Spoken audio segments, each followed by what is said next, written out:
할렐루야.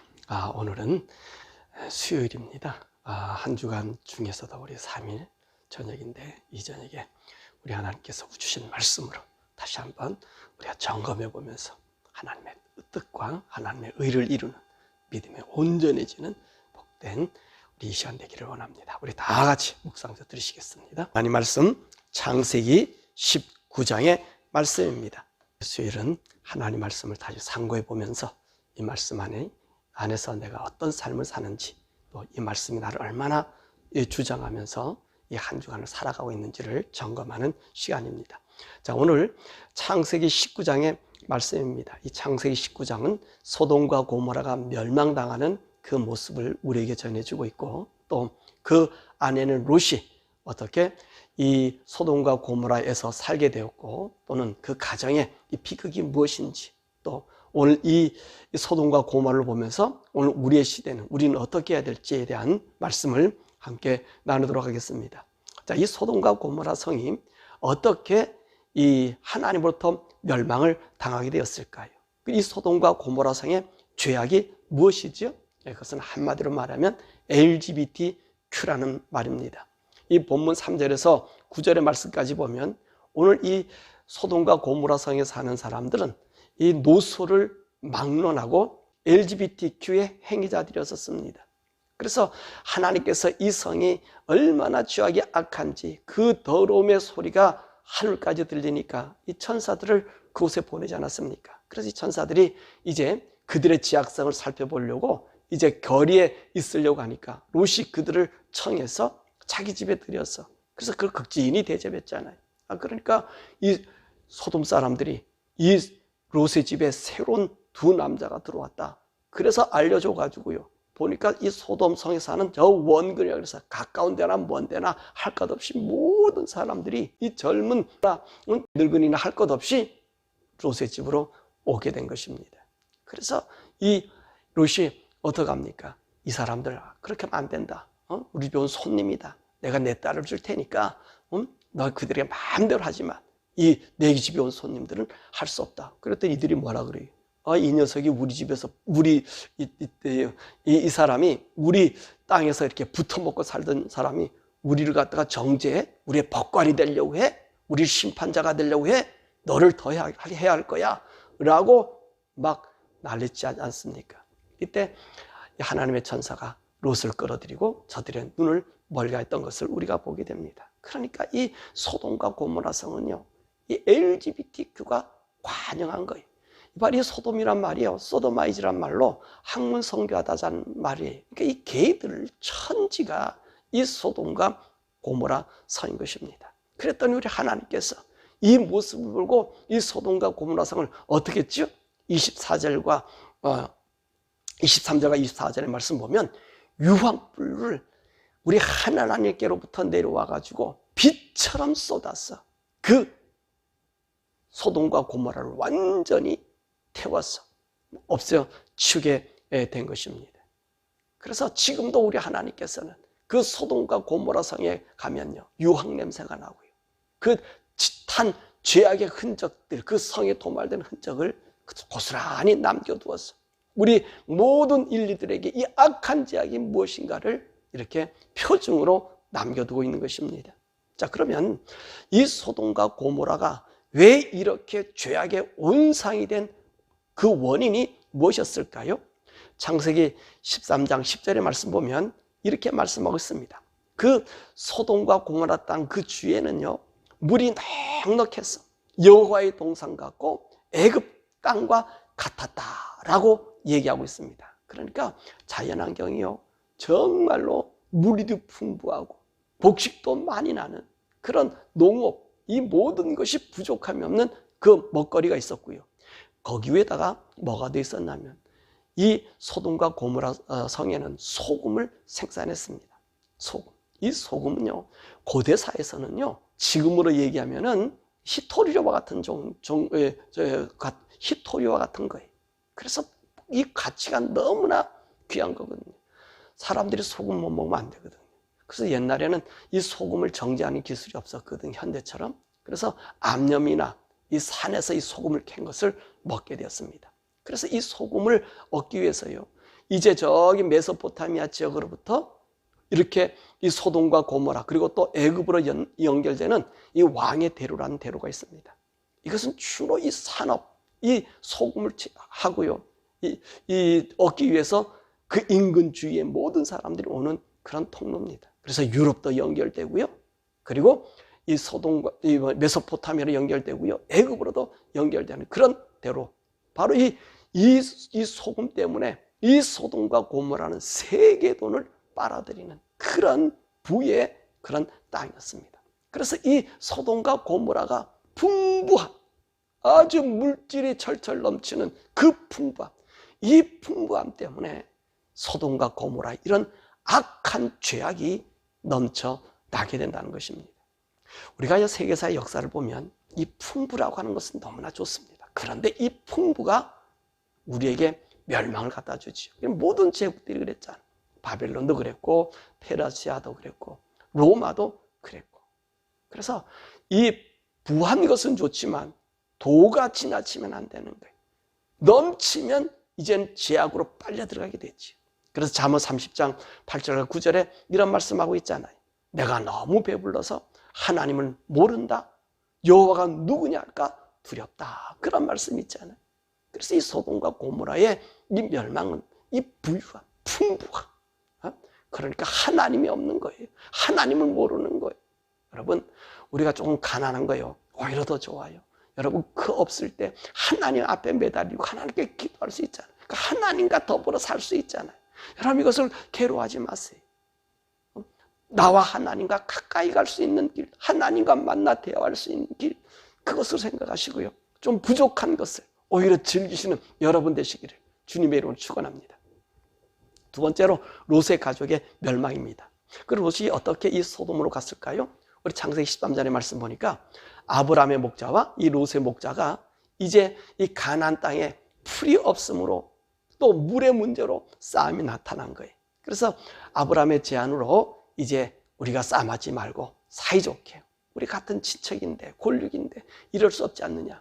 그래가지고 이제 그 제안으로 이 롯이 소할 땅을 보고 이 소돔으로 가게 된 것입니다. 그럼 이 롯이 이 소돔 땅, 이 소할 땅으로 가게 된 근본적인 그 원인이 뭐였을까요? 창세기 12장에 있는 말씀이지요. 다른 것이 아닙니다. 이 롯이 아브람과 함께 이제 하란에서 오지 않았습니까? 그랬는데 이 가나안의 흉년이었단 말이에요. 그래서 풀을 찾아서 또 물을 따라서 간 것이 바로 애굽으로 내려간 거예요. 그랬더니 애굽은요, 그 당시에 뭐가 있었다 그랬죠? 지금 같은 이 피라밋이 세워져 있었고요, 거대한 건축물들이 있었던 곳이 발달된 문명을 가지고 있는 그 애굽이었습니다. 더욱이 이들이 풀을 찾아서 갔던 이 애굽 땅, 이 나일강에는요, 엄청난 곡식이 풍부했고요, 짐승도 기르기 좋은 그런 곳이었습니다. 그러니까 이 롯이요, 이 애굽에 가서 그 문물의 맛을 본 거예요. 대도시의 맛을 본 거예요. 문명의 맛을 본 거예요. 풍부의 맛을 본 거예요. 그래서 이 사람들이 이 소돔과 고모라를 선택해서 가게 된 것입니다. 자, 이런 롯의 가정에 비극이 오지 않았습니까? 무슨 비극이 왔어요? 이 소돔과 고모라가 하나님의 유황불로 멸망당해서 모든 것을 잊어버리는 그런 비극이 오게 되었습니다. 그럼 왜 이 롯은 그 비극을 고스란히 당할 수밖에 없게 되었을까요? 그것은요, 이 소돔과 고모라 성의 죄악이 있었음에도 불구하고, 죄악이 저지르고 있는 악함을 알고 있음에도 그것을 떠나지 않고 머물러 있었다는 것입니다. 여러분, 이 롯이 어떤 사람이죠? 자기 큰아버지 아브라함을 따라서 저기 갈대아 우르에서부터 떠나서 하란을 거쳐서 그리고 가나안 땅으로 왔던 사람입니다. 그래서 이 사람은요, 하나님의 음성을 들을 줄 아는 사람이, 그것도 우리 19장에서 볼 수 있잖아요. 그죠? 이 사람이요, 누굽니까? 천사들 와서 밖에서 야경한다고 하는 사람 불러들여서 음식을 먹이고 잠자리가 채우는 그런 사람이었고요. 또 그들이 죄악을 저지를 때 안 된다라고 얘기한 사람도 이 롯이기도 합니다. 그런데 오늘 이 사람이요, 그 음란과 죄악의 도성, 이 LGBT가 왕성한 그 도성에 떠나지 못했다는 거예요. 그래서 이 롯은요, 그것에 대한 갈등도 있었어요. 이건 아닌데, 이거 죄인데, 그러면서 떠나고 싶은 갈등도 있었단 말이에요. 그 말씀을 어디서 말씀해 주고 있다 그랬죠? 베드로후서 2장 우리가 7절과 8절에 보면 롯이 고통당하는 심령에 대한 말씀을 해주고 있는 것입니다. 또한 두 번째, 이 롯의 가정의 비극은요, 죄악의 문화에 사로잡혔다는 겁니다. 그러니까 머물러 있는 거예요. 두 천사가 왔을 때 그를 보호하기 위해서 자기 두 딸을 주겠다고 얘기했잖아요. 물론 이 말씀은 그들을 보호하기 위한 말씀이기도 합니다. 그런데 오늘 두 딸은 어떤 처지에 있었죠? 벌써 사위가 내정돼서 결혼할 사람인 것입니다. 그런데 이 딸들을 저들의 희생물로 내보내겠다는 거예요. 그러다 보니까 이 롯의 가정은, 이 롯도 모름지기 죄악을 용인하는 사람으로 탈바꿈되고 있었다는 거지.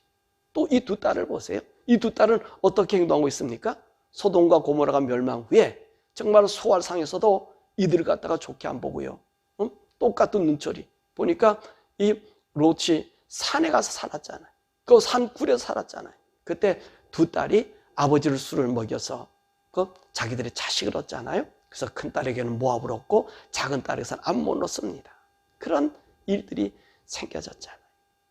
이 롯의 가정의 이 비극인 것입니다. 그러니까 죄의 문화에 사로잡혀서 이런 죽음이 그들에게 임할 때까지 그들은 정말로 머뭇거리고 있었습니다. 또한 비극이 또 뭐지요? 롯의 아내의 죽음입니다. 롯의 아내의 죽음. 여러분, 세상에 머무르면 세상에 대한 미련이 많은 거예요. 그 천사가 뭐라 그랬습니까? 이 소돔과 고모라 성이 말할 때 절대로 들에 머물거나 뒤를 돌아보지 마라, 그렇게 얘기했습니다. 그런데 오늘 롯의 아내는 소돔과 고모라를 떠나면서 뒤를 돌아다보다가 소금기둥이 되지 않았습니까? 그것이 우리가 이 세상을 살다 보면 세상에 집착하게 돼 있어요. 세상에 떠나게 돼 있어요. 지난 주일에도 말씀드렸지만 왜 이렇게 롯의 아내가 걱정했을까요? 앞으로 살 일에 대한 걱정 아닙니까? 이제 어떻게 살 것인가? 어떻게 살 것인가? 남자들보다 우리 여자분들이 더 그런 애절함이 많잖아요. 가족에 대한 애절함이 많잖아요. 그죠? 이런 애절함 때문에 나도 모르게 하나님의 말씀의 명령이 어겨지게 되고 뒤돌아보게 됩니다. 그래서 우리 주님께서는요, 이 롯의 아내를 생각하라면서 우리들에게 이 세상 문명, 이 죄악의 문물에 젖어들지 않기를 그렇게 소원하고 계신 거예요. 그것이 누가복음 17장 31절에서부터 32절에 말씀하고 있지 않습니까? 뭐라 말씀하세요? 지붕에 있는 사람은 집안의 것을 가지려고 가지 말고, 밭에서 일하는 사람은 겉옷을 가지라 밭의 곁에 가지 마라. 그러면서 너희들은 롯의 아내를 생각해야 된다. 그렇게 우리 주님 말씀하셨습니다. 그러니까 이 마지막 때는요, 우리가 이 세상을 살아가는 우리들은요, 정말 내가 어떻게 살 것인가를 걱정하지 마십시오. 우리 하나님이 책임져 주십니다. 그 이스라엘 백성들 광야에 나왔을 때 그 사람들이 얼마 있었습니까? 장정만 60만이, 장정만 20세 이상 50세 이 사이의 사람들이 60만이었단 말입니다. 그럼 적어도 200만 아닙니까? 근데 이 사람들을 하나님이 어떻게 먹이셨죠? 이 사람들은 광야에 일 한 번도 안 했습니다. 그들은 말씀 배우고요, 그리고 이 사람들은요, 하나님 가라면 가고, 그런 삶을 40년 동안 살았어요. 하나님이 책임져 주신다니까요. 그러니까 사랑하는 여러분, 우리 앞으로 살아갈 인생, 삶, 우리 하나님께 맡기십시오. 너무 부하지 않는다 해서 걱정하지 마십시오. 하나님 나를 책임져 주시고 나를 이끌어 주실 줄 믿습니다. 그러니까 잘못한 우리의 미래의 삶, 미래의 걱정, 그것 때문에 우리가 우리의 영적인 삶의 발목을 잡힐 수밖에 없다는 것입니다. 그래서 오늘 이 롯의 가정의 이 비극은 죄악의 도성에 머물렀고요, 그들과 문화에 동화되고 있고요, 세상의 염려, 근심으로 그들이 멸망당할 수밖에 없었던 이 비극이 있습니다. 여기서 벗어나는 여러분 되시기를 바랍니다. 자, 그러면 오늘 우리의 세상은 어떠한가 라고 하는 것입니다. 우리가 살고 있는 이 시대는 어떤 시대가 되는가? 여러분, 지금은요, 어쩌면 더 심각할는지도 몰라요. 왜냐하면 이 서구 문명을 주도한 나라들이 이 LGBTQ라고 하는 이거를 아주 당연시 여기면서 이것을 세계의 문화로 확산시키려고 엄청난 노력을 하고 있습니다. 이에 대해서 우리 기독교가, 여러분, 이 서구에서는요, 묵인 또는 방조함으로 거기에 이 LGBT가 확산되는데 이 일조를 가한 사람들입니다. 자, 그럼 오늘 이 세계는 어떻게 진행되고 있을까요? 이 종교개혁 이후에는요, 이 세상은요, 두 가지 축으로 진행되고 있어요. 이 서구 문명 속에서 하나는 성경 중심의 청교도의 신앙이 내려오고 있었습니다. 그것이 바로 미국으로 온 신앙이죠. 두 번째로 인간 중심의 자연주의. 이 자연주의에는 진화론이 그들 속에 들어와서 이 세상을 이끌고 가게 된 것입니다. 더욱이 인간 중심의 문화 활동은요, 20세기 들어와서요, 인간 중심 문화가 산업 발달과 함께 그곳에서 사회 정의, 그리고 인권, 인간 사랑으로 자리를 잡아갑니다. 요즘에는 무엇을 더 가장 심각하게 얘기합니까? 기후변화. 이 환경론이 첨가돼서요, 이 사람들이 환경론이다, 인간 가치다, 이걸 왜 표방하죠? 그들은요, 인간의 존엄, 인간의 가치를 이렇게 표방해서요, 모든 인간들이 평등하다. 이 원리, 인권을 가장 우선시하면서 그 인권을 운동하다 보니까 누구를 더 배려하기 시작해요? 소수의 사람들을 배려하자. 소수의 사람들을 위하자. 여러분, 이전에 이 시대는요, 소수의 사람이 절대 권력화가 됐잖아요. 여러분 보시면 알잖아요. 미국은요, 흑인에 대해서 여러분 상당히 존엄한 평가를 해요. 그러나 백인을 향해서는 아무런 평가를 못해요. 얼마나 재밌는 예화가 있는지 아십니까? 여러분이 우리 챗이 나오잖아요. 챗 GPT에 백인에 대해서 좋은 점을 얘기해봐라. 그러면요, 할 말 없으면 이렇게 나온대요. 근데 흑인의 좋은 점을 얘기하면요, 엄청나게 쏟아낸다는 거예요. 이 사람들에 대해서.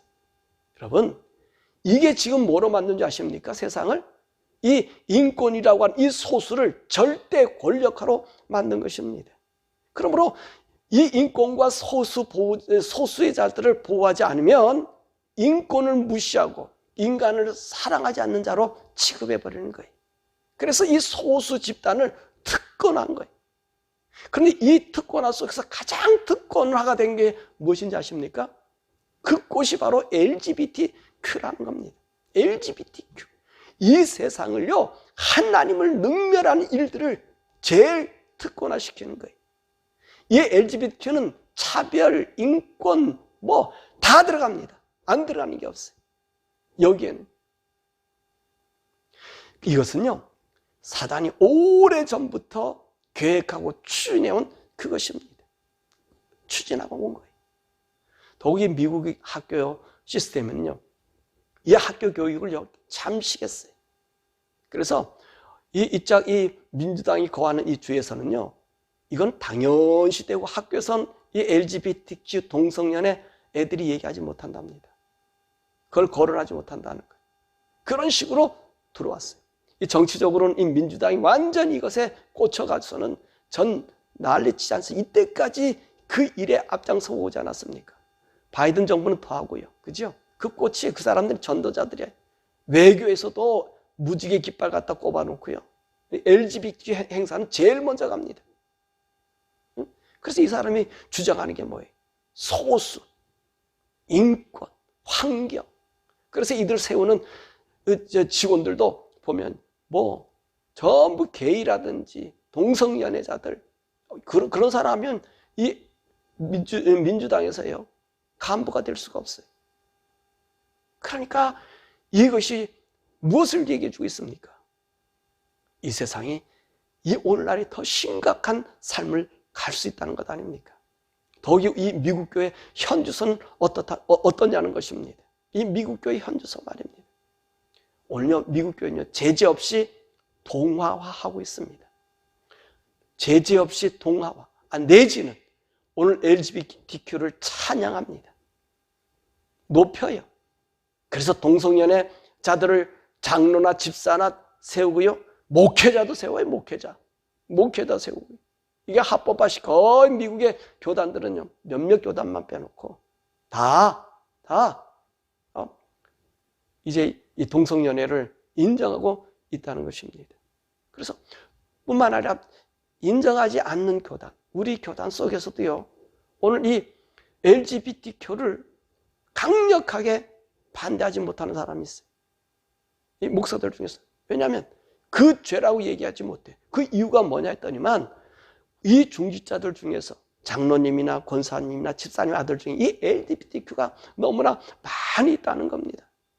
그래서요 설교하다 보니까 그들이 있어서요 이 설교를 못한다는 거예요. 말을 돌린다는 거예요. 예? 그리고 뭐라고 슬쩍 돌려면 하나님의 사랑이라는 말로 얼려버리고요. 그들에게 상처를 받다가 조심조심 이렇게 접근하면서 뭐라고 그냥 때가 되면 이런 얘기 한다는 거예요. 제가 직접 들은 얘기입니다. 그래서 여러분들이 얘기하는 거예요. 왜 그럴까요? 이 목회자들이 오늘 롯과 같은 삶이 살아서 그래요. 그 낯스러운 문화, 그 문명, 그것이 들어오니까 나도 모르게 스며들어서요. 죄를 죄라고 이해하지 못하는 거예요. 그래서 이 LGBTQ가 마음 놓고 교회 안에서 활동하고 교회를 잠식하고 있습니다. 그러다 보니 어떤 일이 생기겠습니까? 바로 복음이 사라지는 거예요. 하나님 말씀이 말씀대로 되지 않는 거예요. 하나님이 가장 싫어하고 하나님이 불로 유황불로 죽인 그 얘기는 못하는 거예요. 그러니 누구의 밥이 되게 만듭니까? 그 사단의 밥이 되게. 이제 우리의 시대가 그렇게 왔다는 것입니다. 그래서 이 지금의 시대가 정말로 말세 중에 말세인 것이 바로 그것을 보여주고 있는 증거가 되는 것이죠. 이 로마 때는요, 이 LGBTQ가 그 로마 사회의 특권화가 돼 있었어요. 로마 시민이라면 다 누리고 있었습니다. 여러분 요즘에도 이 인터넷을 보면 폼페이에 멸망할 때 그 사람들 그 나오잖아요. 몸에 해석 나오잖아요. 그거 나오면 보면 얼마나 많은 사람이 동성연애하다 죽은 사람들이 부지기수합니다. 부지기수예요. 여러분. 근데 그렇게 많은 로마가 그때는요. 로마에는 희망이 있었어요. 왜 희망인지 아십니까? 예수님의 피로 구속받은 성령의 사람들이 있었단 말입니다. 죄와 악을 외치는 자들이 있었단 말입니다. 그리고 이분들은 그 죄를 외치다가 그리스도의 복음, 하나님의 나라를 외치다가 순교하는 자들이 부지기수로 있었을 거예요. 이들을 따라서 우리 성도들이 함께 이 순교에 동참하였습니다. 그래서 로마가 LGBTQ가 없어지고 복음화가 된 것입니다. 그런데 지금은 그 상황이 달라졌단 말입니다. 더 심각하다는 얘기 여기 있단 말이에요. 죄악을 죄악이라고 말 못하는 목회자들로서 또 교회 중직과 재직들이 있는 한 여러분 이제가 우리에게 남은 것은 뭐밖에 없겠습니까? 하나님의 불심판, 소돔과 고모라에 내렸던 그 불심판만이 우리에게 남아있는 거예요. 그래서 지금이 더 심각하다는 것입니다.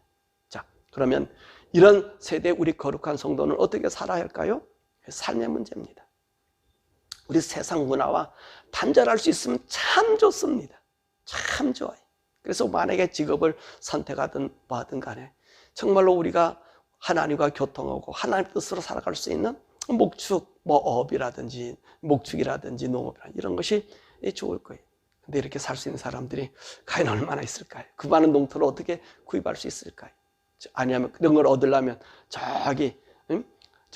우리 중부지방 이 넓은 광야 거기를 가서 살면 되겠죠.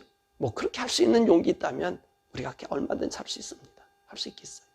또 그렇지 않다면 어떻게 해야 될까? 우리 살아가는 성도들 직장을 갖고 이 세상 살아가는 사람들은요. 그 견본이 누가 같이 돼야 된다 그랬죠? 이 다니엘 같은 삶이 살아야 돼. 다니엘 같은 사람. 그리고 초대교회 성도들 같은 사람. 세상과 타협 없이 순교자적인 삶. 내가 하나님 말씀 믿으니 하나님 말씀대로 내 이 죄에 동참하지 않겠다고 하는 이 믿음이 있어야 됩니다. 그럼 어떻게 살죠? 우리 하나님이요, 누구를 보여줬던 것처럼, 초대교회 성도들을 보여줬던 것처럼, 다니엘을 보호해 주셨던 것처럼 보호해 주십니다. 이것이 우리 성도들이요, 하나님으로 받은 권세와 능력인 것. 그분이 우리를 아들로 지명해 준 그 역사인 거예요. 우리를 하나님 보호해 주신다니까요. 사자굴 속에서 보호해 준다니까요. 불문불 가운데서 우리를 보호해 주신다니까요.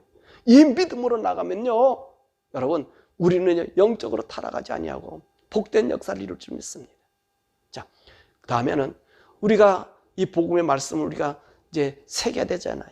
근데 우리 교회들이 이 죄에 대한 이야기를 못하고, 여러분, 사랑이라는 얘기를 너무 많이, 하나님은 사랑하십니다. 사랑입니다. 사랑 안에 다 끝납니다. 하나님 말씀, 예수님께서요, 너희를 서로 사랑하라는 하신 말씀 맞습니다. 근데 이 사랑은 죄를 덮어놓는 사랑이 아니, 제일 큰 사랑이 뭔지 아십니까? 당신은 죄가 있어. 이 죄를 회개하지 않으면 지옥가. 이게 제일 큰 사랑이라니까요. 예? 이해하고 넘어가는 게 사랑이 아니라, 당신 죄 때문에 지옥가. 그 짓 하면 LGBTQ 하면 지옥가. 지옥 가면 영원히 살아나지 못해.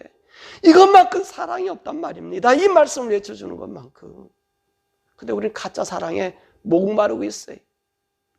남에게 상처 조금만 주면 그것이 사랑이, 물론 그 사랑입니다. 그러나 진짜 사랑은 네 영혼이, 네 생명이 구원받는 것이 진짜 사랑이라는 거예요. 자, 그런데 이런 하나님의 복음, 이 죄에 대한 이야기가 없는 교회라면, 그리고 우리들이 모여서 사랑 타령하고 있다면, 그것은 누가 장난하고 있다는 거예요? 그러면 사단이 오늘 교회를 장악해서 침묵단체로 만드는 것뿐이에요. 더욱이요, 이 챗 GPT라고 하는 이 AI가 나왔잖아요. 이 세대는 이 AI가 아마 복음도 변질시킬 것입니다.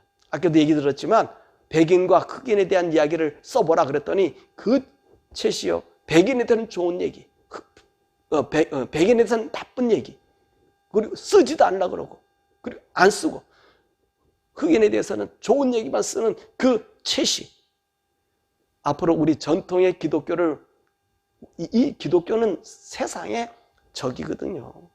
죄에 대해서 얘기하는 이 사단이 가만 놔둘 수가 없잖아요. 그러니까 이거를요, 다른 종교들과 앞으로 막 섞어 놓을 거예요. 그리고 이것을 본 사람들, 이것을 보고 공부하고 이것을 보고 설교하는 사람들은요, 이제는 하나님의 복음이 없어지게 돼버립니다. 그러므로 모든 경전들이 혼합해버린 다종교가 돼버려서요, 우리 모두가 거기에 세살에 매인다는 것입니다. 그래서 우리 전통의 신앙, 이 그리스도의 신앙, 하나님의 복음의 신앙이 유지할 수 없게 됩니다. 그러면 우리가 어떻게 했으면 좋겠습니까? 그래서 제가 여러분들에게 전에도 얘기했지만, 가족교회를, 우리 가족을 구원시킬 수 있는 교회, 가족에서요, 성경 공부하고요, 말씀 보고요, 여러분, 그런 것이 우리에게 필요합니다. 그럴 때 내가 하나님과 만나고 하나님의 복음 안에 살면요, 우리 하나님께서 우리에게 그 말씀을 주시고요, 영감을 주시고요, 지혜를 주시는 거예요. 그래서 제가 여러분들에게 얘기하지 않았습니까? 제가 설교하는 방식에 대해서 지난 주일에 얘기하지 않았습니까? 하나님이 주셔요. 하나님이 영감을 주셔요. 와, 너무 풍요로워요. 제가 성령님과 동행하십시오. 얼마나 제가 많이 얘기합니까? 한번 해보세요. 그 성령의 음성이 들리고요, 성령님과 동행하는 걸 내가 느끼게 돼요. 다른 데 없어요. 여러분들은 자꾸 교회에서 어느 목사님이 설교해 준 그것에 의지하려고 그러잖아요. 그것도 기회예요. 근데 앞으로는 그 설교들이 하나님과 상관없는 세상의 사랑 노릇과 세상의 종교 노릇에 빠질 수 있다는 거예요. 그러면 우리는 어떻게 해야 돼요? 이 복음의 말씀을, 내가 하나님 말씀을 내가 체득해야 되잖아요. 그래야지 구원 얻을 수 있잖아요. 그러므로 이 말씀에서는 여러분 되기를 바랍니다. 말씀했습니다. 소돔과 고모라의 멸망 원인이 무엇이었다고요? 하나님이 가장 싫어하는 LGBTQ. 그래서 인간을 짐승보다 못한 존재로 전락시켰기 때문에 하나님께서는 이 짐승보다 못한 인간으로 하나님이 창조해 주신 이 세상과 우주를 다스리게 할 수 없는 거예요. 그래서 멸망시키는 겁니다. 그래서 오늘 우리가 주의할 점이 뭐라 그랬습니까? 지금 미혹의 시대에, 미혹의 시대. 많은 하나님의 사랑, 하나님의 역사 설교 들어보면요 감동되는 게 많아요. 근데 자세히 들어보면 하나님이 우리에게 요구하는 죄의 해결은 없어요. 사랑 장치로 끝나버려요. 세상의 사랑 타령과 더 별반 다른 게 없고요. 세상 건강 찾는 것 별반 다른 게 없고요. 오늘 부합 누리는 것 별반 다른 게 없어요. 그래서 우리를요 하늘을 보지 못하고 세상을 보고 세상이 부유하며 하늘의 것을 그냥 착각하고 있단 말이에요. 거기서 여러분 깨어나기를 바랍니다. 그래서 지금은 미혹의 시대라고 얘기하는 거예요. 그리고 예수님 말씀 명심하시길 바랍니다. 마태복음 24장 23절과 24절 말씀 보니까 그리스도가 여기 있다 저기 있다 광야에 있다 해도 너희들을 또 골방에 있다 해도 가지 마라. 왜? 이 사단이요 이 영적인 세상 이 땅에 혼란을 가져와서요 여러분 우리를 혼란케 하기 때문에 그렇습니다. 그래서 지난주에 얘기했던 것처럼 에즈버리 대학에 이 지금 기도운동 전 난리치고 있는데 주의 깊게 보자는 거예요. 왜 그렇다 그랬습니까? 거기 LGBTQ 옹호자 방송하는 애가 찬양이 됐단 말이에요. 그리고 지금도 떠들고 앉아있거든요. 근데 학교 당국에는 어떤 조치가 지금도 없습니다. 어떤 발표가 없습니다. 그리고 그 모임은 지금도 계속 그 학교가 하고 있어요. 여러분 이건 조심해야 돼요. 왜 조심해야 되냐면 초대교회에 이런 일들이 있었거든요. 초대교회 성령 충만 나타났잖아요. 거기 누가 나타났어요? 아나리아, 삽비라 같은 사람이 있었고요. 시몬이라고 하는 사람이 나타났어요. 그럴 때 하나님은 그 종들은 강력하게 그들을 징계했어요. 근데 지금은 그런 게 없단 말입니다. 그래서 에즈버리 대학 기도운동이 잘못하다가는 세계를 향한 종교 혼합 집회로 LGBTQ를 공식화하는 시효점이 될 수 있다는 것입니다. 그러므로 조심해야 돼요. 이 에즈버리 대학은요, 보스라고 자청하는 학교예요. UMC에서 탈퇴한 학교예요. 그런데 지금 이 일이 있어서 사람들이 관심 있게 봤는데 아직까지 공시가 없어요. 그렇다면 이 학교의 성령운동은 아닐 수 있다는 거예요. 그래서 조심해서 보자는 거예요. 그래서 우리 주님 하신 말씀이 그런 거예요. 그리스도가 여기 있다 저기 있다 그래도 여러분 휩쓸리지 마라. 이제는 어떻게 하라고요? 제가 말씀하신 대로 하나님 말씀을 붙잡고 기도하고 그 말씀이 내게 이끌어 달라고 얘기할 때 우리 하나님께서는 그 일을 알게 해주시고 하나님 말씀이 우리 가운데 넘치게 해줘요. 거짓된 복음을 먹겠습니까? 참된 생명의 하나님 말씀을 듣겠습니까? 이제 여러분들이 준비하십시오. 말씀 보고 기도하고 성령님과 대하십시오. 그래서 우리가 하나님의 인도함 속에서 죄와 상관없이 하나님의 의를 이루는 우리 성도 되어서 우리의 혼과 영과 육이 우리 주님 오실 때까지 거룩하게 보존되기를, 정말로 거룩한 하나님의 성도 되기를. 우리 천국 가려고 예수 믿는 거 아니에요? 이 땅에 잘 살라고 예수 믿어요? 제가 항상 얘기하잖아요. 이 땅에 잘 살려면 교회 떠나십시오. 얼마든지 잘 사는 일이 무지하게 많습니다. 할 만큼 너무나 많아. 근데 우리는 잘 살기 위해서 온 것이 아니라 영원한 하나님의 나라 아들로, 하나님의 자녀로, 천국의 왕자로, 하나님의 아들의 왕, 천사를 다신 이 고난으로 살기 원해서 우리가 예수 믿는 거예요. 교회가 있는 거예요. 그렇게 인도하려고 교회가 있는 거예요. 이 구원의 역사를 여러 번 이루시다가 우리 예수님 만나기를 주님의 이름으로 축원합니다. 우리 함께 기도하십시다. 하나님, 우리가 하나님 말씀을 정말로 간직할 수 있고 이 세상에 대항해서 이 세상의 문화에 젖어들지 않도록 성령님 나를 인도해 주셨어. 하나님 말씀에 눈이 열려지게 하시고 생명의 하나님을 만나 그 하나님이 나를 붙잡고 있음을 항상 느끼며 살 수 있게 해달라고 우리 함께 기도하시겠습니다. 우리 주여 부르고 기도하십니다. 주여!